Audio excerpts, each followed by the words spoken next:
कौशिक है। मैं शिक्षिका हूँ।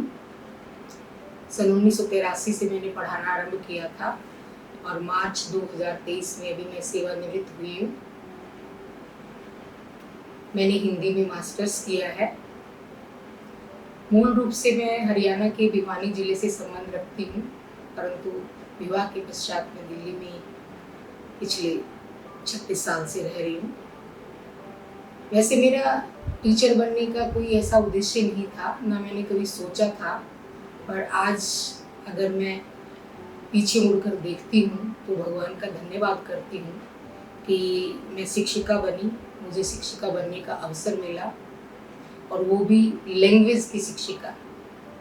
क्योंकि भाषा के माध्यम से आप न केवल बच्चों को पढ़ाते हो, बल्कि उनके व्यक्तित्व में सुधार लाते हो, उनके व्यक्तित्व के हर पहलू को छू सकते हो, उन्हें एक अच्छा और सच्चा नागरिक बना सकते हो।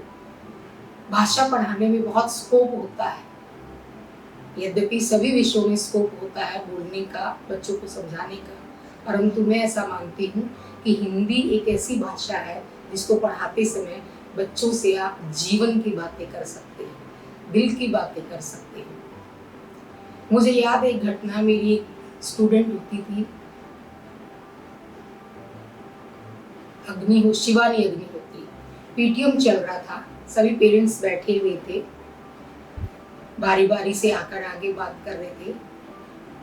आज का युग जब हर बच्चा कोई डॉक्टर बनना चाहता है, कोई इंजीनियर बनना चाहता है, कोई कुछ बनना चाहता है, उस बच्ची ने मुझे भरी सभा में सभी के आगे कहा कि मैम, मैं आपकी तरह हिंदी की अध्यापिका बनना चाहती हूँ।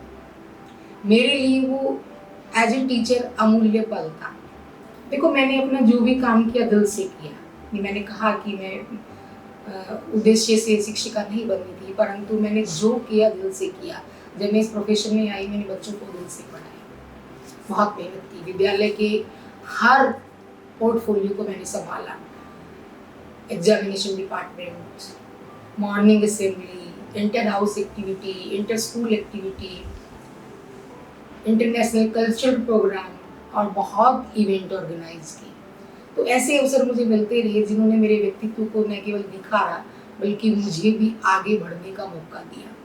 और जितने दिन मैंने अभी तक पढ़ाया, जितना मेरा करियर है, मेरा रिजल्ट हमेशा 100% रहा। और मेरी इसी सफलता को या प्रतिभा को देखते हुए मेरे प्रधानाचार्य जी ने स्टेट अवार्ड के लिए मेरा नाम जो है वो प्रपोज किया, और 2008 में मुझे जो है वो हिंदी साहित्य अकादमी से अपनी हिंदी भाषा के समृद्ध विकास के लिए मुझे ये अवार्ड मिला, जो उस समय की तत्कालीन जो है सीएम श्रीमती शीला दीक्षित ने मुझे अवार्ड दिया।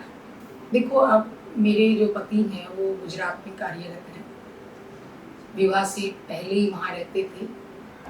मेरा एक बेटा है, बहू है, पोता है, जो मेरी लाइफ लाइन है। जब मेरा विवाह हुआ, मैं हरियाणा से बिलोंग करती, जैसे मैंने बताया, विवाह होकर भी अब मैं हरियाणा में आई, तो हमारे लिए एक बहुत बड़ी बात थी कि हम कहाँ रहें, क्योंकि हरियाणा के गांव में हम रहना नहीं चाहते थे। वहाँ मुझे आगे बढ़ने का मौका नहीं मिलता, और मैं गुजरात जा सकती थी उनके साथ, परंतु मैं नहीं गई, क्योंकि मैं अपने परिवार से, अपनी जड़ों से, अपने क्षेत्रीय कल्चर से, अपने सबों से जुड़कर रहना चाहती थी। अगर मैं गुजरात चली जाती तो अपने परिवार से बिल्कुल कट जाती। तो हमें एक ऐसा मिडिल प्लेटफॉर्म चाहिए था जो मेरे घर परिवार से भी अप्रोचेबल हो और गुजरात से भी अप्रोचेबल हो। देन वी डिसाइड कि हम दिल्ली में रहेंगे, जो हमारे घरों से बहुत दूर नहीं है, हमारे घर से, और गुजरात भी आने जाने के लिए एक अच्छा जो है कनेक्टिविटी यहाँ से। तो ये एक बहुत बड़ा डिसीजन था यहाँ रहना मेरे लिए अकेले। आरंभ में मैं बहुत परेशान थी। मैंने अपने पति को कहा भी कि या तो मैं आपके साथ रहूँगी या फिर आप यहाँ आ जाइए, परंतु फिर मैंने देखा, वहाँ जाकर देखा, हमारी एक एनजीओ है जो वहाँ राजपीपला डिस्ट्रिक्ट में, जो जिले में आदिवासी एरिया है, जो 100% ट्राइबल एरिया है, वहाँ के लोगों के विकास के लिए, सामाजिक आर्थिक उत्थान के लिए मेरे पति पिछले 40 साल से वहाँ कार्यरत हैं, उन लोगों के लिए काम कर रहे हैं। तो मैंने डिसाइड किया कि अगर वो यहाँ आ जाते हैं तो इतने लोगों की जो आजीविका चल रही है, जो लोगों के लिए वो सेवा कर रहे हैं, वो बाधित हो जाएगी। फिर मैंने अपने आप से समझौता किया कि ये आदमी जो है, ये जो मेरे पति हैं, ये मेरे और मेरे बच्चे के लिए सिर्फ नहीं बने हैं, ये सोसाइटी के लिए बने हैं। तो मैंने उनको पूरी स्वतंत्रता दी कि आप वहाँ काम करो। और मैंने सोचा कि हर आदमी अगर ये सोचे कि रात को मुझे अपने घर सोना है, बच्चों के साथ सोना है, तो इस देश की सीमाओं की रक्षा कौन करेगा, इस समाज का प्रहरी कौन होगा। तो मैंने उन्हें कहा कि आप वहाँ रहिए और मैं इधर अपना काम करूँगी।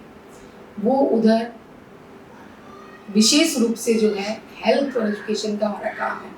एक हमारा हॉस्पिटल है 50 बेड का, जो फ्री सेवा वहाँ आदिवासी लोगों के लिए करते हैं। 4 हमारे स्कूल हैं, हॉस्टल हैं, आश्रमशाला है, जहाँ लगभग 1,500 बच्चे प्रतिदिन वहाँ रहते हैं, खाते हैं, पीते हैं। हम दोनों ही बहुत स्ट्रॉन्ग पर्सनैलिटी हैं। मैंने अपनी फील्ड में रहकर मैं समाज के लिए, बच्चों के लिए शिक्षा के माध्यम से सच्चे और अच्छे नागरिकों का निर्माण करने का कार्य किया, और उन्होंने एक ऐसे प्रिविलेज समाज, जो आदिवासी समाज है, जिनको उनकी बहुत जरूरत थी, वहाँ वो काम कर रहे हैं। इस तरह से मेरे लिए था बहुत मुश्किल, परंतु मैंने उसको अपनी विचारधारा से बहुत सहज और सरल बना लिया। मेरे लिए ये एक बहुत बड़ी चुनौती थी, परंतु इसमें मेरे पति ने भी मेरा साथ दिया और मैंने भी उनका साथ दिया। अब मैं सेवानिवृत्त हो गई हूँ, लेकिन जीवन से निवृत्त नहीं हुई हूँ। सेवानिवृत्त मेरा पढ़ाने का काम, जो अब ऑफिशियली जो है मैं कर चुकी हूँ, लेकिन घर के प्रति, समाज के प्रति मेरी आज भी बहुत जिम्मेदारी है। और अब मेरे 2 ही लक्ष्य हैं।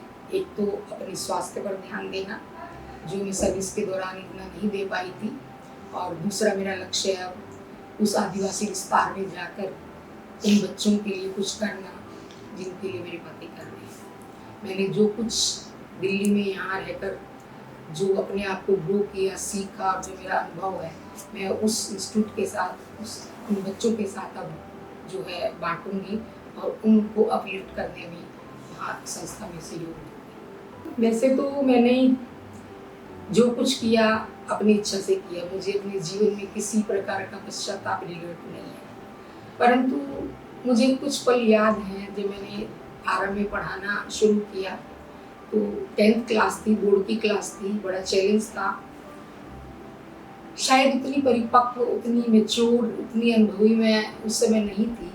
तो जब मैं बच्चों को क्लास में देखती थी, तो उन बच्चों की आंखों में एक जिज्ञासा होती थी, वो शायद मैं शांत नहीं कर पाई थी, या बच्चों की अपेक्षाओं पे खरी शायद उस समय नहीं उतर पाई थी। तो उन बच्चों की वो कचोटती आंखें, वो जिज्ञासा आज भी मुझे कहीं ना कहीं बेचैन करती है, और मुझे लगता है कि काश वो बैच मुझे एक बार फिर पढ़ाने को मिले।